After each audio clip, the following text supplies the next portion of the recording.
Assalamualaikum Sobat Tirai Goib, salam jumpa di channel cerita horor. Di channel ini akan kami ajak Anda menyelami dunia mistis yang menyeramkan. Silahkan subscribe, like, komen, dan share serta tekan tombol loncengnya, supaya kalian tidak ketinggalan cerita terbaru dari channel kami. Yang sudah subscribe semoga masuk surga. Ahsoni, pemuda berusia 28 tahun, menghela napas panjang di balik meja kerja yang terletak di salah satu toko batik di kota Pekalongan. Pekerjaannya sebagai desainer batik cukup menyita waktunya, terutama saat ada pesanan mendesak.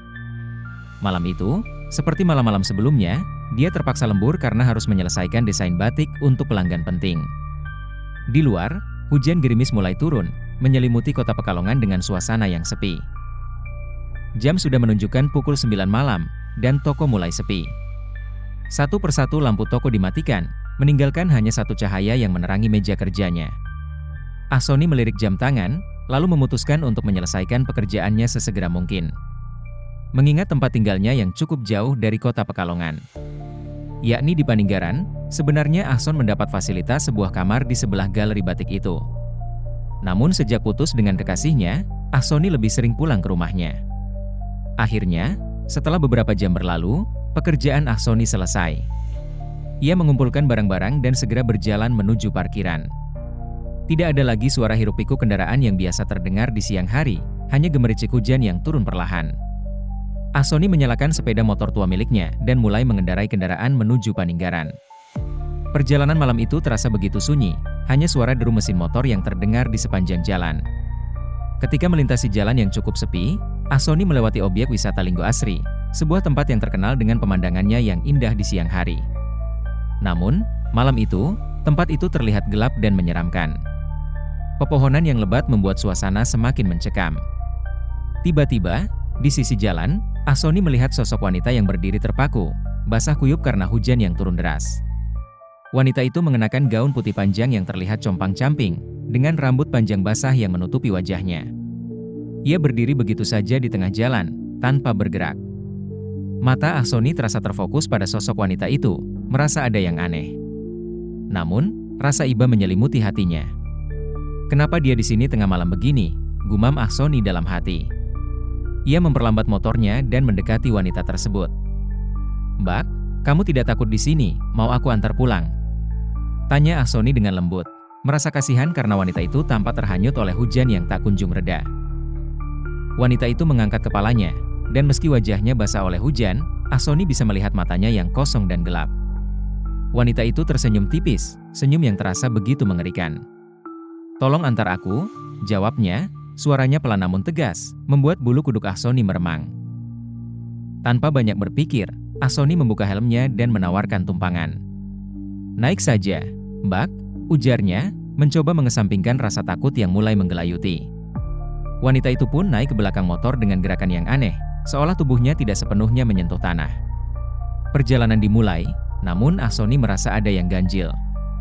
Meskipun hujan sudah cukup deras, wanita itu tidak tampak basah sama sekali, seperti ada aura dingin yang menyelimuti tubuhnya. Suasana semakin mencekam ketika mereka melewati hutan kecil yang lebat, dan angin malam bertiup kencang. Sesekali, Ahsoni bisa merasakan ada sesuatu yang aneh menempel di punggungnya, seolah ada pandangan yang menembus dari belakang. "Umur kamu berapa, Mbak?" tanya Ahsoni mencoba memecah ketegangan. Namun, wanita itu tidak menjawab. Dia hanya diam, dan tawa pelan terdengar dari belakang, seakan wanita itu tahu sesuatu yang tidak diketahui oleh Ahsoni. Tidak lama kemudian, Ahsoni tiba di tikungan yang lebih sepi, tepat di luar area Linggo Asri. Ia melirik ke belakang, dan untuk pertama kalinya merasakan hawa dingin yang begitu menusuk. Hujan semakin lebat, dan suara deru air yang jatuh ke tanah mulai terdengar seperti gemuruh. "Mbak, rumahnya di mana?" tanya Ahsoni sekali lagi, namun kali ini suaranya terdengar lebih cemas. Wanita itu tiba-tiba meremas tubuhnya lebih erat. "Aku sudah di rumah, Ahsoni," jawabnya, menggunakan nama Ahsoni yang benar-benar tidak dikenalnya. Ahsoni merasakan tubuhnya membeku. "Bagaimana dia bisa tahu namaku?" gumam Ahson dalam hati. Rasa takut mulai merayapi tubuhnya, dan saat itu juga, motor yang dikendarainya mulai melambat dengan sendirinya, seolah ada sesuatu yang mengganggu kendali. Ketika ia menoleh ke belakang, pandangannya beradu dengan wajah wanita itu yang kini berubah mengerikan. Matanya kosong dan wajahnya penuh dengan darah segar yang mengalir dari mulut dan hidungnya. Dengan tubuh yang gemetar, Ahsoni berusaha mempercepat motor, namun semakin lama, ia merasa semakin berat untuk melaju. Apa ini? Apa yang terjadi? Pikirnya panik, dan tiba-tiba motor berhenti total di tengah jalan. Wanita itu tertawa dengan keras, suara tawa yang nyaring, menggema di seluruh hutan. "Kamu yang terakhir, Ahsoni," kata wanita itu dengan suara serak yang semakin menakutkan. Tiba-tiba, tubuh wanita itu terangkat ke udara, dan wajahnya berubah menjadi sosok yang sangat mengerikan, sesosok kuntilanak dengan mata merah menyala dan mulut yang menganga lebar. Ahsoni berusaha berlari, namun kakinya terasa kaku dan tidak bisa bergerak. Ia merasakan udara semakin berat, dan dalam sekejap, wanita itu menghilang begitu saja. Keheningan yang menakutkan menggantung di udara, hanya suara hujan yang masih terdengar di sekelilingnya. Ahsoni terjatuh di jalan, tubuhnya lemas dan gemetar. Ia tidak tahu apakah yang baru saja terjadi itu nyata atau hanya halusinasi karena lelah. Namun, ketika ia menoleh ke arah motornya, ada sesuatu yang membuatnya hampir terjatuh.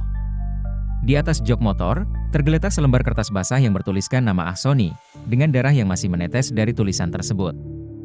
Ahsoni terdiam di tengah jalan, tubuhnya kaku seperti terpaku pada tanah yang dingin dan basah. Hujan masih mengguyur deras, tapi dunia seolah terhenti di sekelilingnya. Nafasnya tersengal-sengal, dan ia terus menatap tulisan berdarah di atas jok motor yang sudah mulai luntur terkena air. Ia mencoba mengumpulkan kekuatan untuk berdiri, tapi tubuhnya seolah menolak bergerak. Siapa dia? Apa yang sebenarnya terjadi? Pikirnya dalam kebingungan bercampur takut. Namun, Ahson tahu tidak bisa terus diam di situ. Dengan tangan gemetar, ia mencoba meraih kunci motor. Saat tangannya menyentuh jok, ia merasakan sesuatu yang dingin seperti es menyentuh kulitnya. Seketika, ia menarik tangannya dan melihat bayangan wajah wanita itu di cermin spion motornya. Mata merah menyala kembali menatapnya, kali ini dengan senyum yang lebih lebar dan mengerikan. "Jangan tinggalkan aku, Ahsoni," bisikan lembut yang terdengar seperti berasal dari seluruh arah menyelubunginya. Hawa dingin menyeruak semakin kuat, membuat bulu kuduknya berdiri. Tanpa berpikir panjang, ia menghidupkan motornya dengan panik, dan mesin tua itu akhirnya menyala setelah beberapa kali percobaan. Ia melajukan motornya secepat mungkin tanpa berani menoleh ke belakang. Jalanan malam itu terasa seperti tidak berujung. Pepohonan di sepanjang jalan tampak lebih gelap dari biasanya, seolah ingin menelan dirinya. Angin dingin berembus kencang, menciptakan suara-suara aneh yang seolah berbisik di telinganya. Namun, yang paling mengganggunya adalah bayangan wanita itu. Setiap kali ia melirik cermin spion, sosok itu selalu ada di sana, melayang dengan gaun putih yang berkibar di terpa angin. "Kau tak akan bisa lari, Ahsoni," bisikan itu kembali terdengar, kali ini lebih dekat, seperti seseorang yang berbicara tepat di belakangnya. Ahsoni mempercepat motornya, berharap jalan menuju Paninggaran segera berakhir. Namun, tikungan yang ia lewati seolah membawa dirinya kembali ke tempat yang sama. "Ini tidak mungkin, aku baru saja lewat sini," teriaknya putus asa. Ia mengenali batu besar di pinggir jalan yang tadi sudah ia lewati. Lingkaran jalan ini seolah memenjarakannya dalam dimensi yang tidak ia pahami. Di tengah keputusasaan, lampu motornya mendadak padam. Jalanan menjadi gelap gulita, hanya diterangi kilatan petir yang sesekali menyambar di langit. Ia berhenti, turun dari motor, dan mencoba menenangkan diri. Namun, dalam keheningan itu, langkah-langkah pelan terdengar mendekat dari arah hutan di samping jalan. "Siapa di sana?" teriaknya dengan suara gemetar, mencoba terlihat tegar. Tidak ada jawaban, hanya suara langkah yang semakin dekat, disertai aroma bunga melati yang tajam menusuk hidungnya. Ia melangkah mundur, tubuhnya mulai bergetar hebat. Dari kegelapan, sosok wanita itu muncul lagi, kali ini lebih jelas.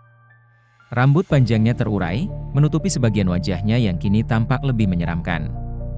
Kulitnya pucat, hampir transparan, dengan mata merah yang terus menatap langsung ke arah Ahsoni. Ia tersenyum lebar, memperlihatkan deretan gigi yang tajam. "Kamu milikku sekarang, Ahsoni," suaranya menggema di antara suara hujan. Ahsoni berteriak keras, mencoba berlari, namun wanita itu melayang dengan cepat, mencegatnya sebelum ia sempat melangkah jauh. Tangan dingin wanita itu meraih lehernya, membuat napasnya tercekat. "Jangan takut. Aku hanya ingin teman," ujarnya dengan nada lembut yang justru menambah rasa ngeri.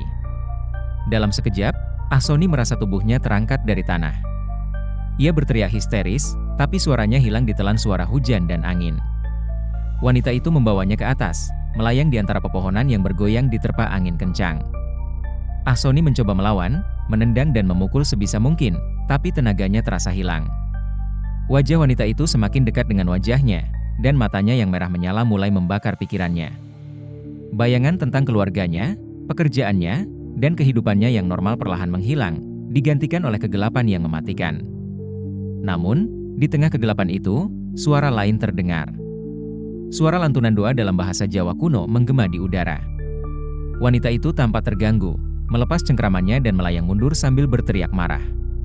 "Tidak, jangan campuri urusanku," bentak sosok kuntilanak itu. Ahsoni terjatuh ke tanah dengan keras, merasakan sakit di sekujur tubuhnya. Ia membuka matanya dan melihat seorang lelaki tua dengan pakaian putih berdiri di dekatnya, memegang tongkat kayu yang bercahaya. Lelaki itu terus melantunkan doa, sementara sosok wanita itu menghilang perlahan, diselimuti asap hitam yang mengepul ke udara. "Anak muda, kamu tidak seharusnya berhenti di tempat seperti ini," ujar lelaki tua itu dengan suara berat namun penuh wibawa. Ahsoni mencoba menjawab, tapi suaranya hilang, tubuhnya masih terlalu lemah untuk bergerak. Lelaki tua itu mendekat, menepuk pundak Ahsoni dan membisikkan sesuatu yang membuat kesadarannya perlahan memudar. Ketika ia terbangun, ia sudah berada di tepi jalan raya, dengan motornya yang terparkir rapi di sampingnya.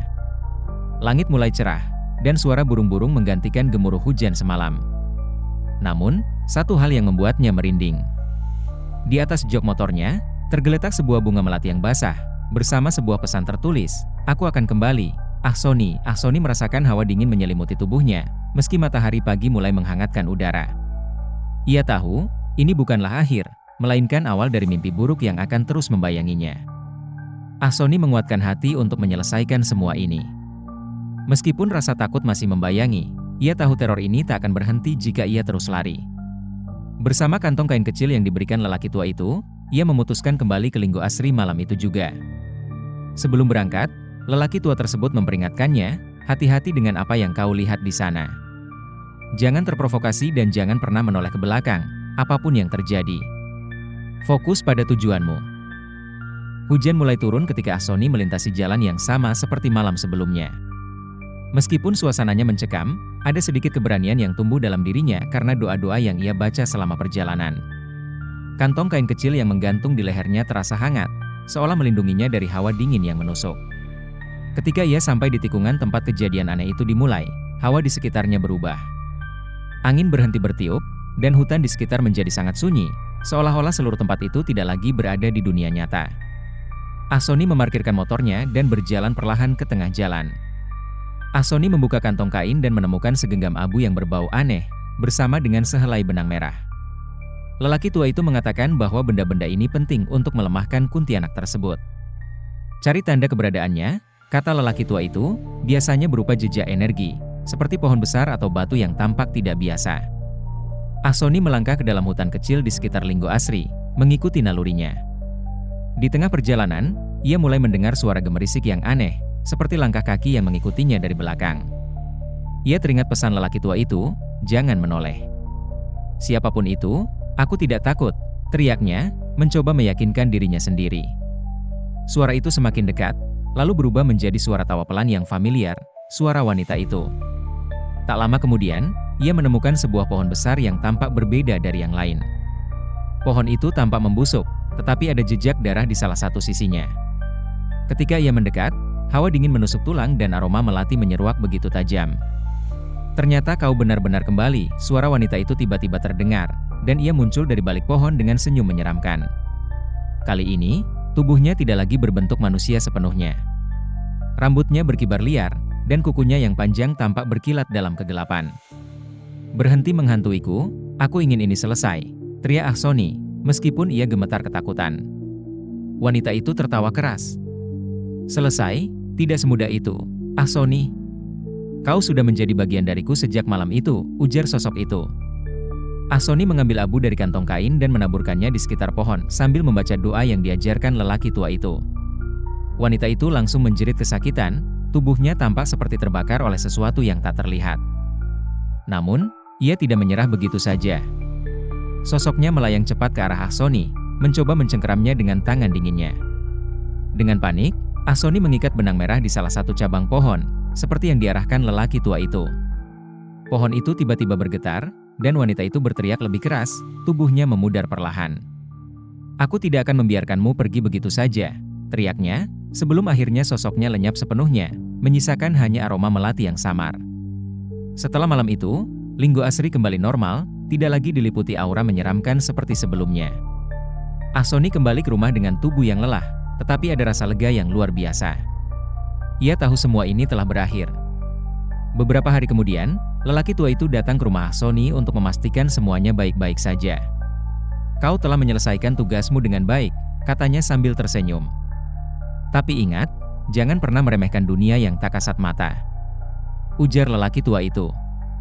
Ahsoni hanya mengangguk, penuh rasa syukur karena akhirnya bisa hidup tanpa rasa takut.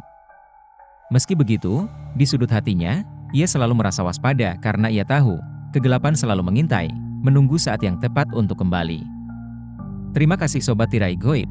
Jangan lupa subscribe, like, komen, dan share serta tekan tombol loncengnya, supaya kalian tidak ketinggalan cerita terbaru dari kami. Yang sudah subscribe semoga masuk surga.